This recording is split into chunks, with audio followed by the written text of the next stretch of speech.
ओइ साथीहरु हाम्रो यहाँ बुढियाले यहाँ माछा मारेर लिएर आएको रहेछ है। भोटी लिएर आएछ। एउटा मङ्गुर पनि ल्याखा भन्छ के यहाँ पोखरी यहाँ गएर माछा मारेर लिएर आएछ।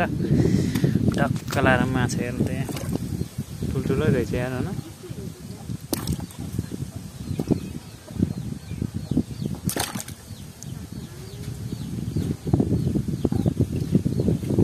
ठुल्ठुलै रहेछ त भोटी छ न। बिस्तारै गर न। ठुलो रहेछ भोटी त यहाँ। ओइ ठुलो रहेछ भने ल सबै पानी गाडिदियो।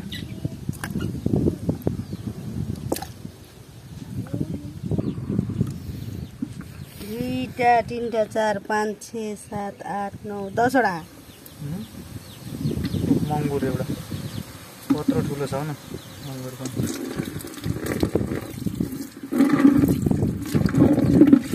एउटा रातो खालको सर्पो पनि बाम भनेको सर्पो पो परेछ मार्दिएको मैले। बाम भनेर साँपै समातेको। कस्तो टल्केको यताबाट त।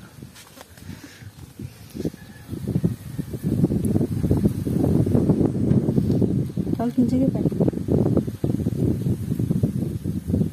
एउटा मङ्गुर यहाँ छ।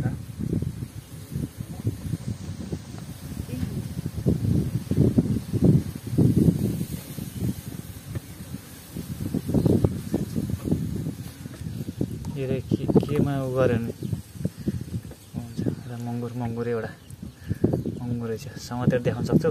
नै हाँ नै किन?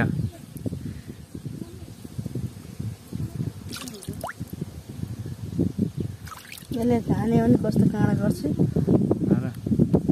कहाँनिर हुन्छ यसको काँडा? यस्तोमा गालामा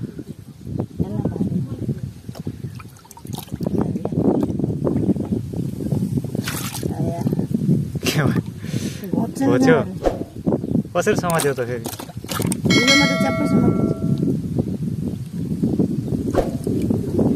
भोटीलाई त हिले माछा भन्छ नि त। यतातिर भोटी भन्छ हामीले होइन। हिले माछा हिलोमा गढेर बस्छ नि त। हिलोमा हुन्छ नि धेरै भएर हिले माछा भन्छ कि। मङ्गुर देखाइदियो त यसको मुख राम्रोसँग। मङ्गुर मुख यता देखाउ न च्याप्टो पाएर है। यस्तो हुँदो रहेछ न मङ्गुर। ओइ सबै क्यामेरा पानी पारिदियो। समातेर यता देखाउ क्या। यहाँ हेर्नुहोस् गाई यो यस्तो मिठो गरेर खान्छु आज। तेलमा चम्बरा चर भुटेर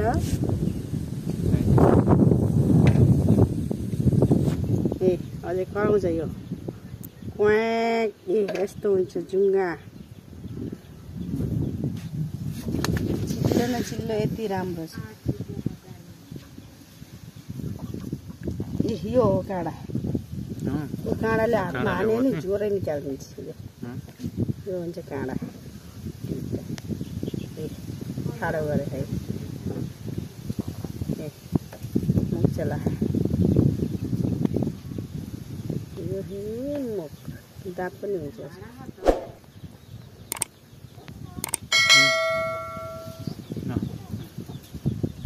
काले कतिवटा मार्यौ? मैले नि मङ्गुरी बाममा चाहिँ भेटायो। मैले एउटा साप भेटाएको।